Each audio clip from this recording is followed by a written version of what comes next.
And people were like, Josh, you know, you don't know anything until you walk a mile in her shoes. I've walked many miles in her shoes.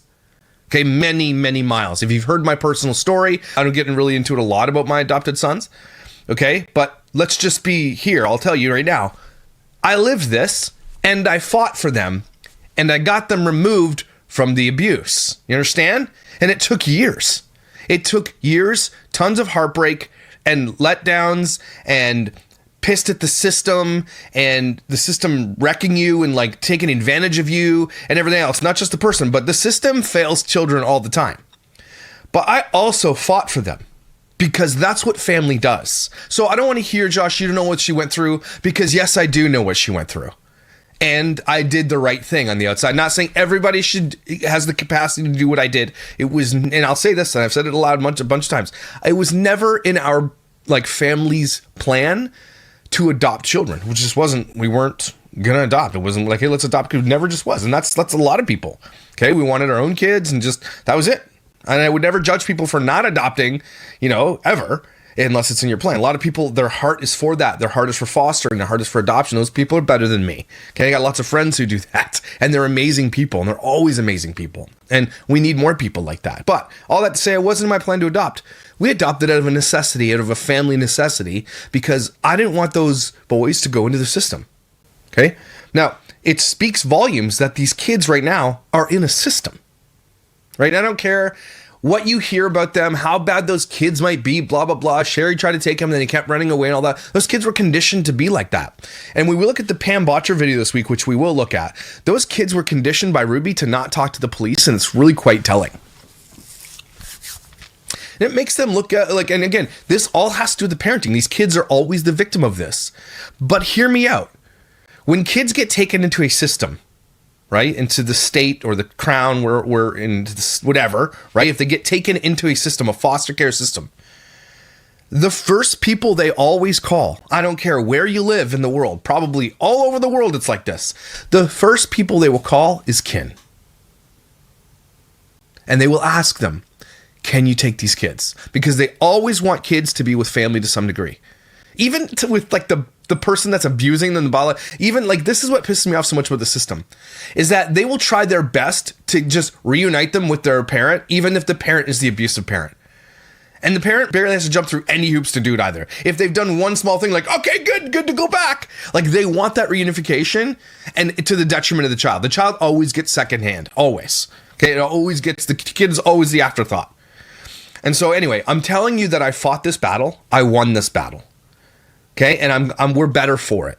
We are not better people, but we're better that, you know, the kids made us better. I'm glad we did it. It was something that I don't regret doing at all, right? They're still, like, I know they're my biological nephews, but they're my sons. Legally, they are my sons because we fully adopted them, okay? So all that to say, I don't want to hear it. Ruby, Julie, Ellie, everybody in this family, the grandparents who didn't come back from their mission after this happened, couldn't be bothered. Like, the Mormon church doesn't want you, like, you know, Mormon church is all about family, by the way. Think about this for a second. How important family is to Mormon churches, to Mormon members. It's so important. Like, their afterlife has a lot to do with the family. And these grandparents couldn't be bothered to come back from their mission. It's more important for their Mormon mission to convert people to Mormonism than to come back for their grandchildren who were being literally tortoised. I'm saying tortoise. You know why. Okay? That's crazy. And then wrote a letter saying, oh, please have mercy. Shut up. Are you serious? Anyway, I digress.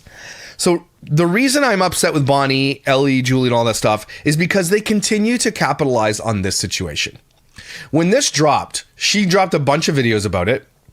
Oh, I was going back to see. Like, if you go back 1 year ago, again, just living her life like normal. Does it look like she did everything she could? Like, didn't do one video on it? And a lot of people, that's a controversial statement. All she had to do was do a video on it instead of, like, I said it was okay to cry on the internet. You know, here's me working out. Here's my ass on a bike, right? You didn't do the bare minimum. So maybe she called DCFS, which I actually honestly believe she didn't. Let's be real. She could have reached out to a person at the church. Maybe she did that. I doubt it. Okay. They could have done anything. They could have went on their channel. Look, I'm worried for these kids. I have a platform here I can use. And that's a controversial statement because people are like, well, it's not her responsibility. It kind of is. I'm not even let's agree to disagree. I disagree. If you have a platform and you can help children, then use your platform to help children. Okay? But they use their platform to exploit children. So it's not surprising she didn't do that. Right? And in the meantime, all this is going on. They're building a giant mansion. Okay? The reason Bonnie didn't do anything, didn't help these kids, is because it would interrupt their perfect lives that they're showing on camera. Right? Imagine a bunch of kids came in and they're like, what's going on? And like, well, I don't want it on my channel. She didn't want it on her channels, I'm telling you.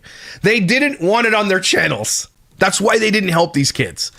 And again, to this day, all you have to do is say, why are these kids not with kin? That's all you have to ask. Right? Is it that the system deems these parents to not be fit to take these kids? Because that's pretty telling too. Right? Or is it them saying, nah, we don't want them? Right? Because we know the allegations against the children, and they know the allegations against the children. And they're likely scared, whatever, to have them in the house. Doesn't matter. There is therapy, there is counseling, there are things you can get for these kids, regardless of what you think. Okay? They were happy to take advantage of these kids when they put them on their channel and cross-promoted and everything else. But when the kids actually needed help, they weren't there to be found. And I know that sounds harsh. I'm trying to be harsh, everybody.